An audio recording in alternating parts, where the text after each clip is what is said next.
Hey everyone, welcome to another episode of GIS Bigfoot Answers. Today we'll be looking at a sighting in Monroe, which is south of Detroit.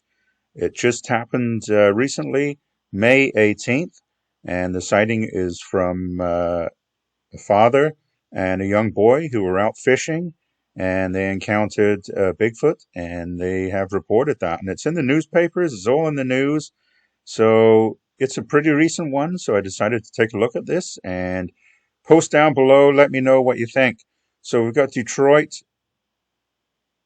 and we've got Canada, we've got Lake Erie, and Monroe is about 20 miles south of Detroit, 25 miles south of Detroit. So I'm going to zoom in, and based on the descriptions provided by the witnesses in the newspapers, it looked like it had occurred behind the Monroe County inmate dormitory facility. So the father and son were fishing. They were both fishing about 11:30, May 18th, 2025. And I believe that they were fishing in and around this area because they referred to the swamp, and they also referred to the quarry. But I think they were probably over on this side in this creek, the Tamarack Creek, and I think the official name, if I can find it, yeah. So the official name, Plum Creek, and it's flowing through Monroe, through Lake Monroe, and then out into Lake Erie. So I think this is the area in here. So let's have a look, take some measurements here.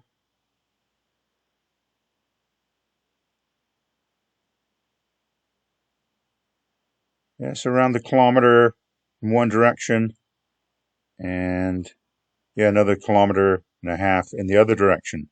Yeah, a decent sized property, which looks to be wooded, but it's surrounded by industrial lands, the prison, and we also have railway lines going through this town of Monroe, Michigan. It's also a main highway looks like 75. I'm sure lots of people have been on 75, I-75. So let's see if we can actually see anything. So we're going to go on to I-75.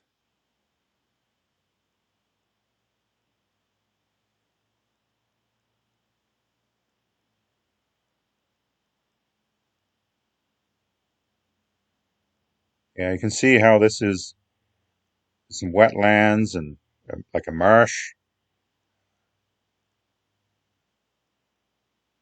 Lots of fresh water there for life. Wow, a great big marsh. So this is probably where the guys were fishing. And it seems like they disturbed the Bigfoot. And they also had a dog with them, their family dog, which chased after the Bigfoot. And what they described was a black gorilla-looking like creature, bipedal, black, furry, and big, and really big, and it took off into the woods. So that's what they saw. Let's have a look at a bit more analysis of this area. So as I said, there's railway lines, which would be easy for a Bigfoot to navigate.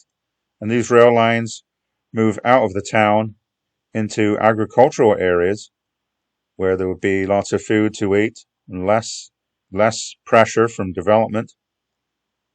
As you can see, like these railway lines, they cross a few roads, but very rural.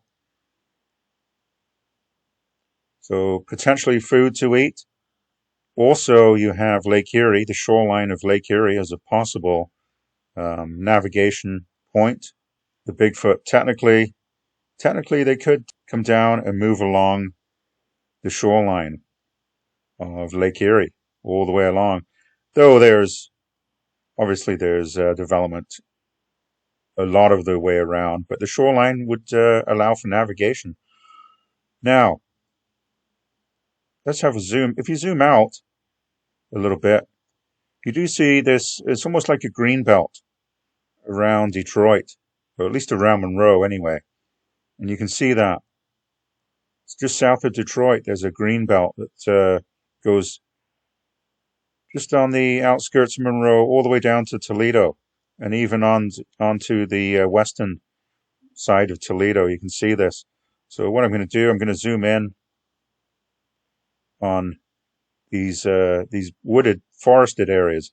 There's very fragmented forested areas, which are they're broken up. Is what I'm trying to say. Fragmented by roads and development.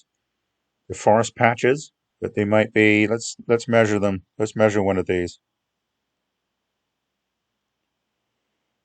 Yeah, so a kilometer in 1.5 kilometers in length.